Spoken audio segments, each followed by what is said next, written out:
Hey, this is Eddie Trunk. Let's get back to more of my conversation that took place last week in Los Angeles with Frankie Banali of Quiet Riot. Well, the Kit Kat was delicious. It really was. It was a dark chocolate is the one that I went with first.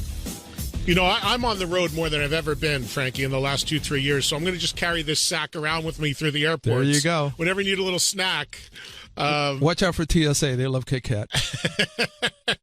TSA guy here at LAX sees me so much. Like your doctor, he's like, hey, Eddie, I'm a big fan. I could be bringing anything through there. He just wants to talk to me. Hey, let's do a stump the trunk or whatever. He's like, well, aren't you supposed to be checking my bag, dude? This is when you know you've been to the Kaiser Hospital too many times. In every hallway, I run into somebody that's either wheeled me into a room, wheeled me out from a room, or did a procedure on me. Oh, really? Oh, yeah. Every day. 10, 20 people. Wow. Yeah.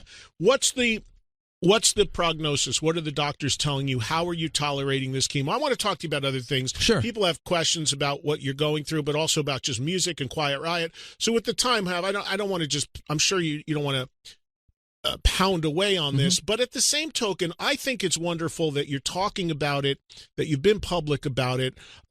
You've been online talking about it, because in a lot of ways, I would think if there's people out there dealing with that are fans and dealing with what you're dealing with, in a way, it's really inspirational to see what you're able to do still, and your spirit and attitude about going after this. I think it's wonderful. I think it's great you're public about it. Well, I think it's important for people to understand that, first of all, if they have any inclination whatsoever that the cancer is in their family, they should really have themselves checked out, because I have done physicals with my doctor religiously for 20, 30 years, and nothing ever showed up.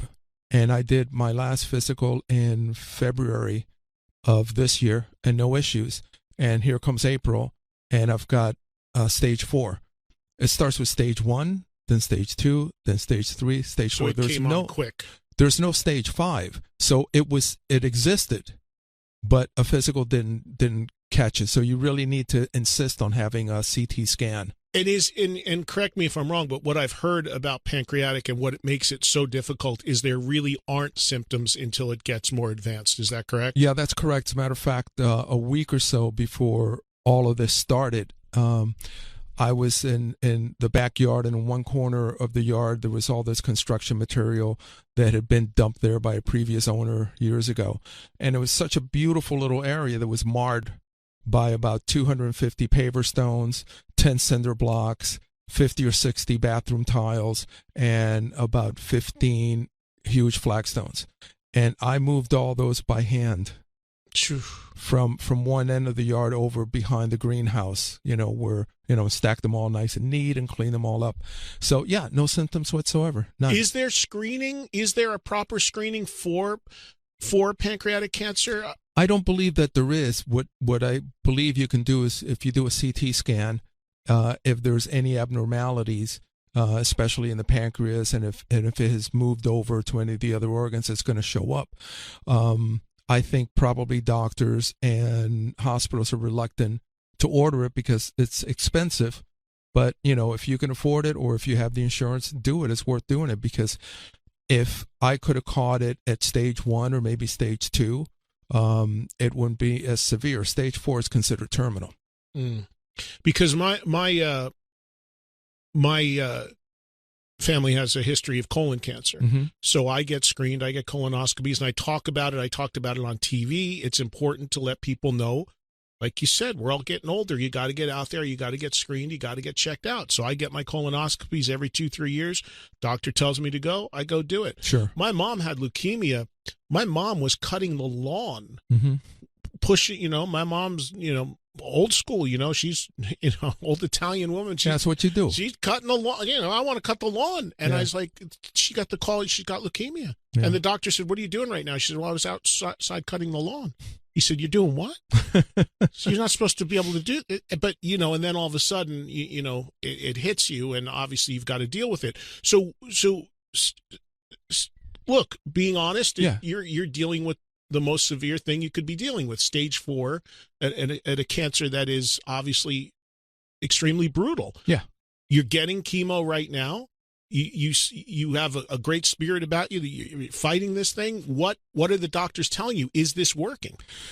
Well, my oncologist at a recent visit said that the tumor in the pancreas has shrunk some, so that was positive.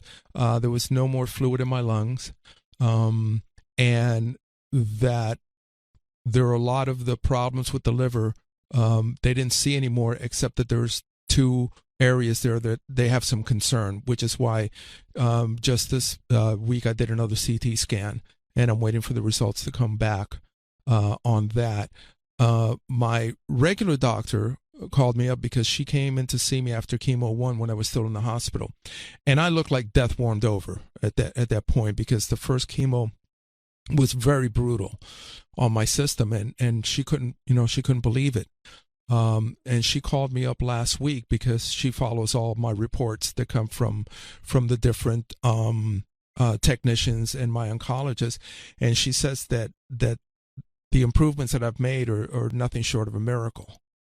And I attest that obviously to the treatment that I'm getting, but also my diet, because thank God my wife Regina got me off years ago from being a complete and total Italian carnivore to being a vegetarian. Well, that's interesting, because you're saying Italian carnivore, and you and I have talked about this before, and you've been nice enough to say, I got to make you a nice pasta one of these days. And I grew up, my mom's Italian, a very hardcore Italian family. I grew up in a Italian liquor deli store. Mm-hmm. My vice in life, as a predominantly Italian background, is carbs, is pasta and bread. You're saying you were a big meat guy, huh? Yeah. So the brioche, the meatball, the sausage, all that? Also buco. I mean, you know, all the way down the line. So my father was born in Sicily, and he loved to cook. Yeah. So it was authentic, and I learned from him. My mother was born in Spain, and she loved to cook, and everything is authentic, and I learned from her. At least 4 times a week we had pasta at the house when I was a kid. But with the meatball. And the meatballs and the sausage. Right. Yeah. So that's where the carnivore aspect comes in. Yeah, and then the other 3 days of the week would be something Spanish, which, was more carbs, rice and the beans and the fish and this, that, and the other. But the thing for you was the meat. So you became a vegetarian when? I don't know how many years ago it was, but I can't even remember how long ago it was, because it's been that long. But now I use a lot of the Beyond Meat products, so I make very believable meatballs, very believable Italian sausage sandwiches. Yeah. But do you believe that the amount of meat had some relation to getting sick? Well, I think if you're because you're saying you stopped a long time ago. Yeah, I think. Well, what I'm saying is that I think it's helpful. For my recovery, that I'm not eating meats and chicken or pork, any fowl, that for the most part have all these different, things added to the food that they're intaking. But if the doctors told you that, I mean, everybody makes a personal decision on how they want to handle their health. But have the doctors told you that? In other words, it's a plus. Yes, it's a plus. It's definitely for what a you're plus. dealing with. That's a positive. Yeah, it's definitely a plus. And I think the other thing is having, being able to assess your particular situation.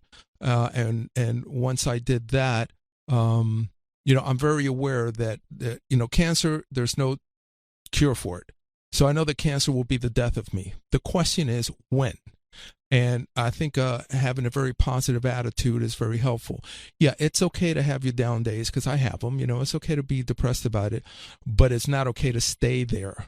It's more important to continue to live your life, not just for yourself, but for your family members and your friends. So they're not sitting around getting depressed because you're depressed, or going on Facebook and having, Death Watch 2019 or Death Watch 2020.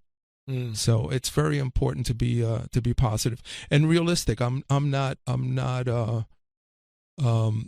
pessimistic or optimistic person. I'm a realist. I deal with facts as they're presented to me.